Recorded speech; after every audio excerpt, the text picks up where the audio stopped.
Hello everyone and welcome back to another Star Wars The Black Series action figure review. Today we're taking a look at Clone Commander Bacara, a long overdue addition to the Black Series 6-inch line and one of my personal favourite clone commanders from Star Wars Episode 3 Revenge of the Sith. This is, for all intents and purposes, a really cool figure. It's not without its flaws, which of course we'll touch on throughout this review, but they're really not enough to put me off this figure. I love how Hasbro put this one together. The sculpt is fantastic. It of course uses the new and updated Clone Trooper body.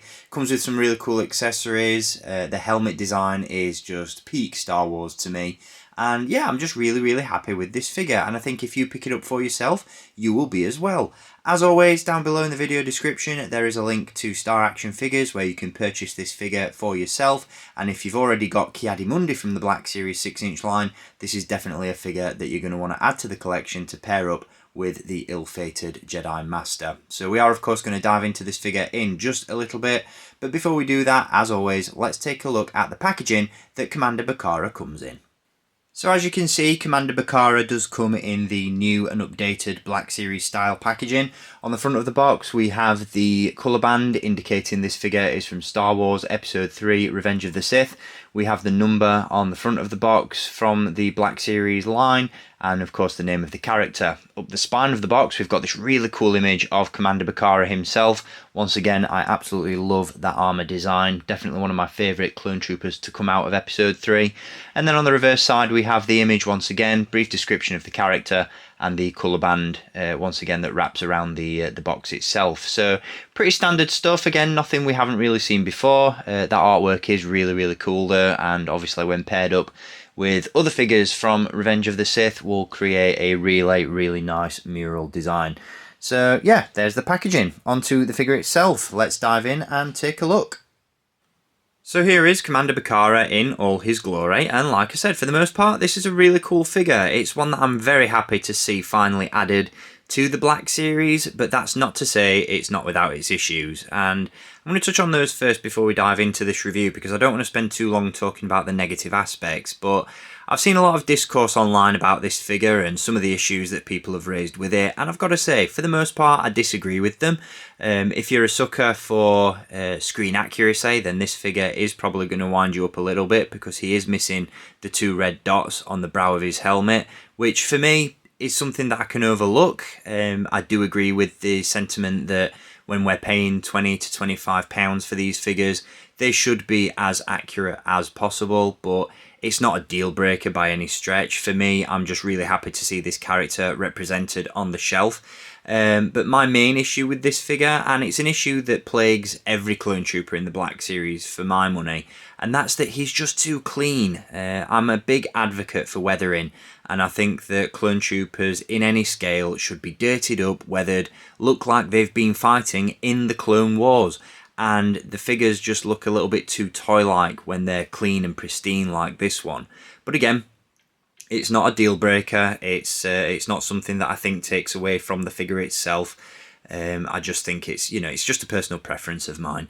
The other issue that I have with this one, and it's a real nitpick, I don't feel like it takes away from the figure by any stretch, but it's the Kama, which as you can see on this one is soft goods. But he has these two straps that connect to the belt, and these straps, rather than sort of attaching holsters or the Kama to the belt, just go off underneath the Kama and don't really go anywhere, and they're just sort of loose hanging, and that just feels unfinished to me. I don't know whether, well, I'm guessing this was purposely done, but I just don't understand why, and it feels weird, and like I said, it just seems a little bit unfinished for my money.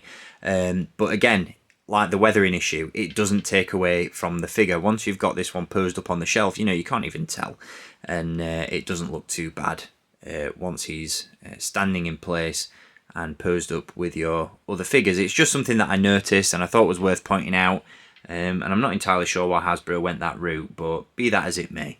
Like I said, the rest of the figure for the most part is more than decent, and I'm really happy to have this one in the collection. In terms of accessories, he does come with the DC-15S carbine pistol, which is the same sculpt that we've seen with previous figures. Again, I'll always advocate for additional paint applications. These blasters never really have any painted detail on them, and I think that would go a really long way. And the same can be said for the DC-15 rifle that he comes with as well. He doesn't actually use this in the movie. He uses the carbine to gun down Ki-Adi-Mundi, but this is of course being added for that extra value for money aspect and that extra play value, which I'll always appreciate. But yeah, he looks the part. He looks good. Seen a little bit of again discourse online about the helmet design not looking as good as it probably should. And having that almost animated / live action hybrid feel to it. I don't think it's an issue. I've seen comments about the visor looking a little bit droopy. I don't agree with that. I think the helmet itself looks absolutely fine. And yeah, like I said, I'm just really happy to have this character displayed and represented on my Black Series shelf, because he is one of my favourite clone commander designs from the prequel trilogy. He's definitely one of my favourite clones from Revenge of the Sith. And yeah, that scene in the movie when he guns down Ki-Adi-Mundi as part of Order 66, I'll die on the hill that it's the most emotional scene in all of Star Wars. So there we go. Really happy to have this one in the collection. In terms of articulation, he's packed to the brim. As I alluded to at the start of the review, he's been released on that new and updated Clone Trooper body, which is, in my opinion, the definitive version. It's really nicely articulated, really nicely sculpted, and the proportions are fantastic as well. So he does feature, as always, a ball jointed head, and we have a ball joint at the base of the head and the bottom of the neck, so you get some really nice fluid movement out of that. The panels on the side of the helmet and the flap down the back do tend to hinder the articulation somewhat, but you can still pose it in a way that makes him look really cool on the shelf. It does of course have that antenna up the side of the helmet, and again those dots are missing on the brow, but that's not a major issue for me personally. We have butterfly joints at the shoulders, and as always those shoulder plates are on a ring piece that attaches to the inside of the shoulder, and as such doesn't hinder any articulation, and you can get this guy posed up holding either of these blasters with two hands, and he looks absolutely phenomenal doing so. We also have single hinges at the elbows, and again those elbow pads are separate pieces, so no hindrance to articulation. We also have hinges at the wrist, and nice ball joint at the torso, which isn't restricted by the bandolier or the strap across his chest, which is always good.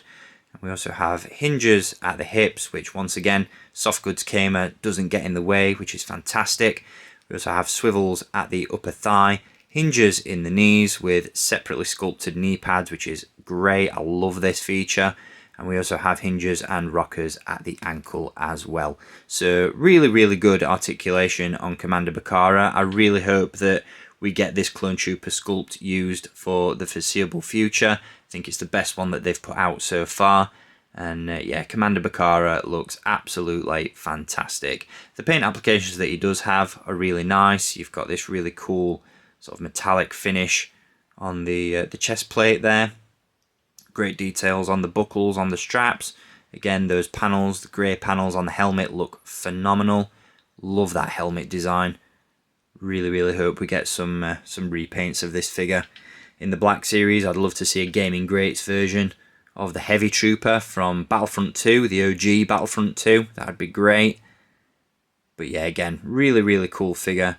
And once you've got him posed up on the shelf, enacting Order 66, very happy with this one. I think he looks superb. On the back of the figure as well, as you can see, we do have some extra sculpted detail. Commander Bacara's backplate does, of course, differentiate slightly to the standard troopers. We've got the additional thermal detonator up top and a couple of extra doodads and pouches just underneath. All the usual detail on the belt itself. The Kamer is attached to the figure via an elastic strap, which is tucked away under the belt, so you don't really see that, which is good. And yeah, he just looks the part. Really happy with this figure, guys, and I think if you pick him up for yourself, you will be as well. So there we have it, guys. This concludes this review on Clone Commander Bacara from the Black Series. Once again, a great addition to the line, a long overdue character in the 6-inch scale. Not without its flaws, but a great addition nonetheless. Really cool Clone Trooper design.